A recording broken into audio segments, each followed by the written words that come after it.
Hi, Jer. Hi. Nice to see you. Yes. The members of our class in the humanities have some idea of who you are. They've looked at some of your work Okay. and they know a little bit about your background as an artist. And I think it'd be really useful if you could talk with us about these images that we're seeing on your website, Solos SO. What are we seeing here? What's going on here? Where do these images come from? So the images started off as paintings, and I've done hundreds and hundreds of different paintings about like digital identities and avatars and these sorts of things. So they start off as physical paintings that I make in my studio with oil paint and screen printing techniques and different stuff like that. And from there, basically, a lot of art in the NFT space was generative art. So they were like profile pictures. And one of the first projects of those was this one called CryptoPunks, where all these people had faces and certain features would kind of change on their faces. So you could generate like a large number of profile pictures from a very small number of assets, so to speak, because you like mix and match them together. So we cut up all my paintings and kind of using the same generative principles in a lot of computer art, we started using parts of my paintings that are cut up and rearranged.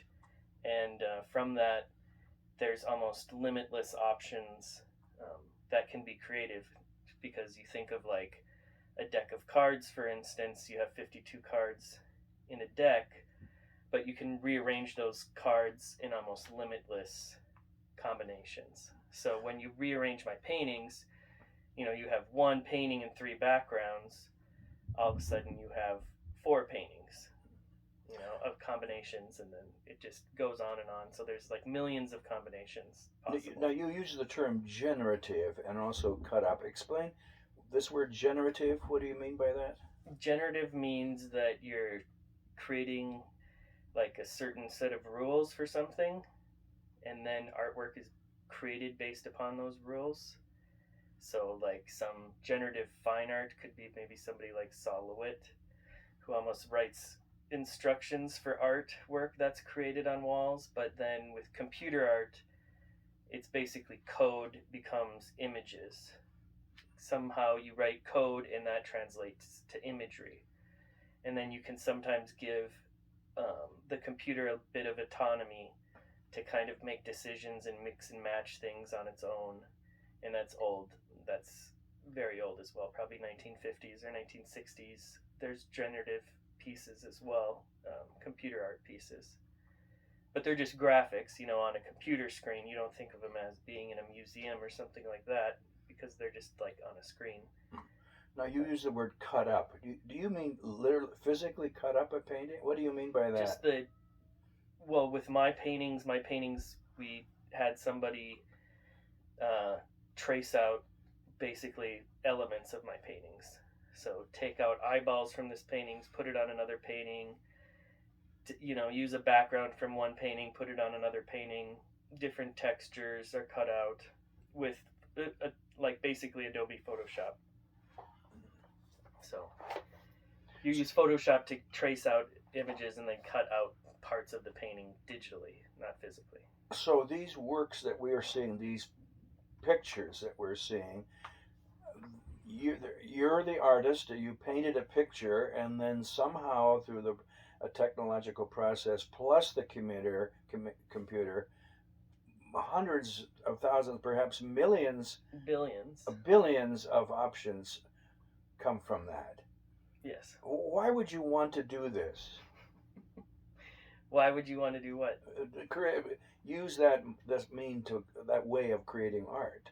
It's just, I mean, there's different ways of creating, and collage, I suppose, is kind of an interesting approach of like cutting something up just from collage, but then this is like a generative kind of following in that um, trajectory of collage in a way, but allowing the computer to have some autonomy as well is kind of cool because it makes combinations you don't expect. So that's an interesting thing from the beginning. And the images that we're seeing on solos, for the most part, seem like human faces or portraits. Yeah. They're not trees or oceans or But horses. a program put those together.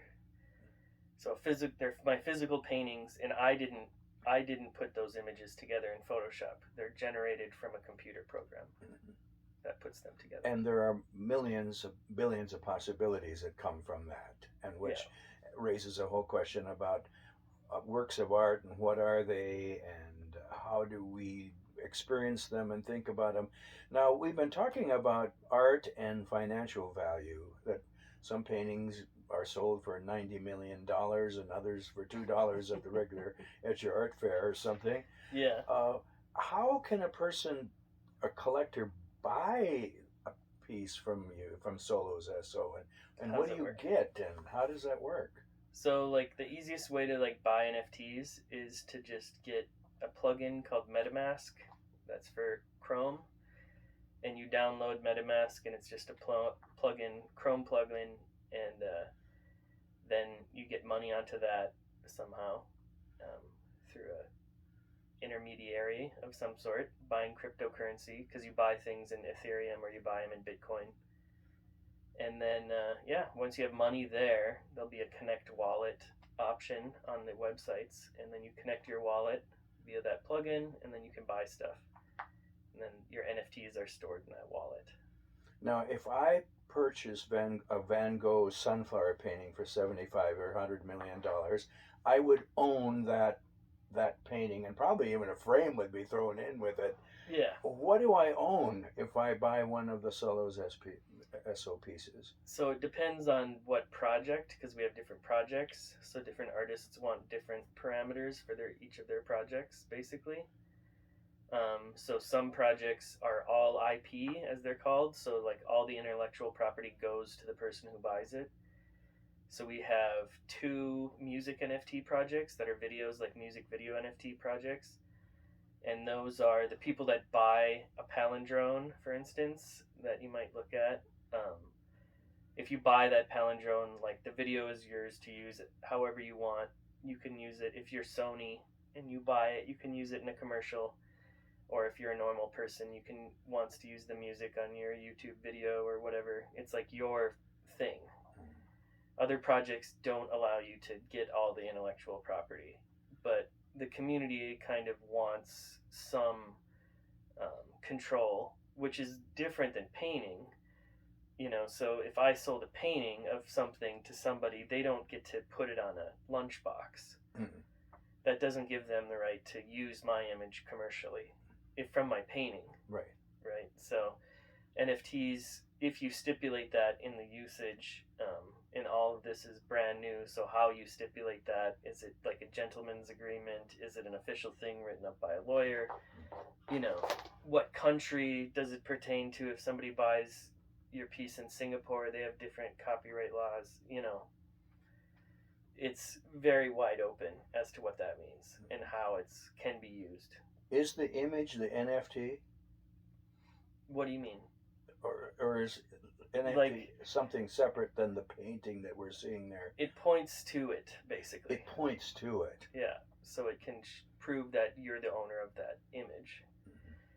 Yeah, it's more, I would think of it more as a certificate of authenticity, which is kind of weird. So, but if you made, for instance, let's say I was Bruce Nauman and I made a video, right, on VHS tape. That VHS tape can be very easily reproduced, right? So maybe you put a certain sticker on the VHS tape, you put a certain case on the VHS tape to say this is a Bruce Nauman tape, right? And then are you selling it with the ability to show it in your gallery or not? That's another question, right? So there would probably be some agreement. You can show this video in your gallery in Singapore as per terms of the agreement of buying this VHS tape, right? You'd probably get a certificate of authenticity somehow that would say this is an authentic Bruce Nauman, maybe his signature is somewhere, something like that. And then there would be a ledger which would record the sale, from this gallery sold a Bruce Nauman tape to this gallery, and that's in a ledger somewhere. So there's provenance, so you can see the provenance of that videotape, because it's not a physical painting.